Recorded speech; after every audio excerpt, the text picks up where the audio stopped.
Pitch Perfect, All-Time 11s. Episode 3, Brazil's All-Time Best 11. The greatest embarrassment of riches in football history. Brazil have produced so many elite footballers that picking their all-time 11 isn't a debate. It is a hostage situation where 11 innocent players get a spot and 40 legends have to watch from outside. Pelé, Ronaldo, Ronaldinho, Zico, Garrincha, Socrates, Cafu, Roberto Carlos, Falcao, Romario, Rivaldo, Bebeto.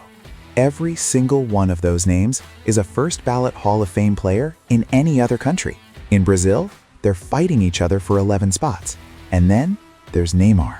Neymar, the most naturally gifted Brazilian of his generation, the player Ronaldinho personally identified as his heir. The forward who destroyed defenders in La Liga and League One for a decade does not make this team. Do not close this episode. We will explain. Welcome to Pitch Perfect.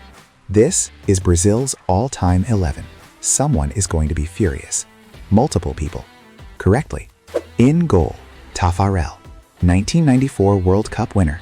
If Taffarel doesn't save Massaro's penalty in the final shootout against Italy, Roberto Baggio's miss doesn't matter. Italy win their 4th World Cup and Brazil go home empty. Instead, Taffarel went absolutely feral in that moment. Full Matrix before Matrix existed. Taffarel, the man who saved a World Cup. He gets the gloves. Right back, Cafu, the greatest right back in the history of the position. No debate. Not Trent Alexander-Arnold, not Dani Alves. Before the reinvention of the modern fullback, Cafu was doing everything a modern fullback does, at pace, in 2 World Cups, across 3 finals. He attacked like a winger. He defended like it was personal. He was a substitute in the 1994 World Cup final and still affected the game. That is the level. Cafu, non-negotiable. Center back, Aldair, 13 years at Roma, the defensive anchor of the 1994 World Cup winning side. Aldair was composed, technical, and spent over a decade being one of the best center backs in Serie A, while Brazilians argued about the forwards and forgot he existed. He existed. He was elite. Remember, Aldair. Center back, Lucio. 2 World Cups. Champions League with Bayern Munich. Jose Mourinho once compared him to a midfielder who happened to play center back, which is the highest compliment a center back can receive from Mourinho. Lucio was the kind of defender who made you forget you were watching defense. Left back, Roberto Carlos. His free kick against France in 1997 literally broke physics. The ball went wide, clearly outside, then curved back in. A university physics department spent months trying to explain the trajectory. Roberto Carlos said absolutely nothing, turned around, and lined up the next one. Ice cold. The greatest left back Brazil ever produced, and almost certainly the most dangerous man on any given football pitch per square inch. Central midfield, Falcao. The 8th king of Rome, the most underrated Brazilian in history.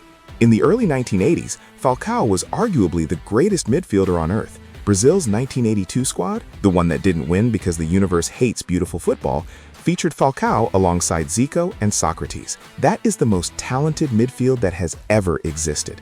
None of them won the World Cup. Falcao deserved one. The universe owes him. Central midfield, Zico. Brazil's version of Maradona. More technical purity, slightly less drama. Zico could do everything. Pass, shoot, free kicks that made goalkeepers reconsider their career choices, dribble in tight spaces, unlock defenses with one pass. He never won a World Cup because that 1982 team played like defending was someone else's problem. Genius, but chaotic. Technically, Zico was perfect. Honestly, wasn't fair. If you haven't seen him play, find the clips. You're welcome.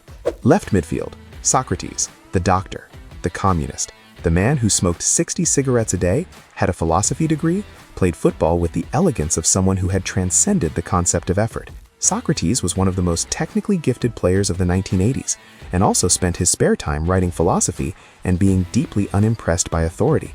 He died at 57. Football misses him enormously. Right wing, forward, Ronaldinho, the most joyful footballer who ever lived. Ronaldinho played football like it was his birthday every single day, and he wanted everyone at the party. The smile, the elastico, a move so disorienting it should have been illegal. The back heel, the no-look pass. The goal against England at the 2002 World Cup where he chipped David Seaman from 40 yards. Was it a shot? Was it a cross? We still don't know. Ronaldinho is still smiling about it to this day. iconic behavior, honestly. His peak between 2004 and 2006 at Barcelona was the most entertaining football a single player has produced in the 21st century. He made Messi look excited in training. That's the level. Striker, Ronaldo R9, the phenomenon. Not the Portuguese one, the real one, Ronaldo Nazario. Before the injuries destroyed his knees, Ronaldo R9 was the most terrifying striker on earth, and it wasn't close. The 2002 World Cup, 8 goals. Looked like he could score literally whenever he decided to. The teeth, the haircut, the running.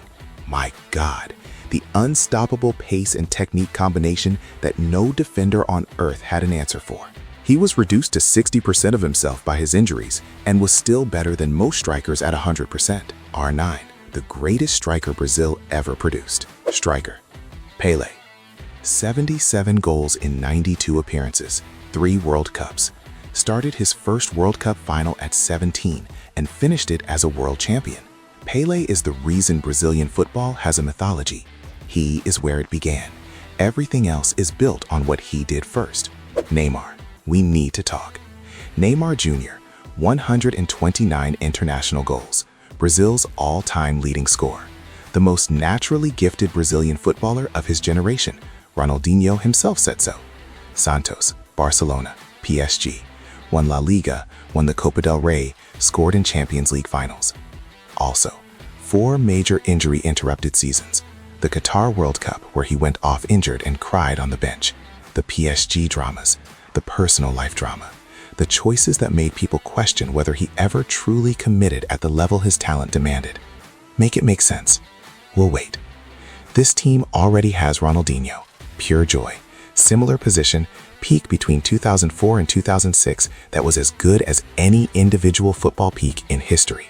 R9 as a striker, Pelé as a striker, Falcao, Zico, Socrates in midfield. Neymar, with everything he has produced, cannot get into this team. That is Brazil, the most painfully, absurdly talented nation in football history. The omission that breaks hearts. Garrincha, the little bird, born with one leg bent inward and one bent outward, played football with a joy and technical quality that crowds go silent, won 2 World Cups, was arguably unstoppable in 1962. Not in this 11 because Ronaldinho and R9 and Pelé already exist. Garrincha would start for literally every other national team on this list. Your Brazil all-time 11. Taffarel, Cafu, Aldair, Lucio, Roberto Carlos. Falcao, Zico, Socrates. Ronaldinho, R9, Pelé. Romario, Rivaldo, Bebeto, Garrincha, Neymar. All left out. All legends. That is the point. Next episode, Spain. 0 World Cups for 60 years, then 3 major tournaments in 4 years, then nothing.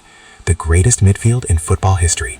And the question nobody answers honestly, was Raul actually elite or did we just see him a lot? Pitch perfect. Stay football.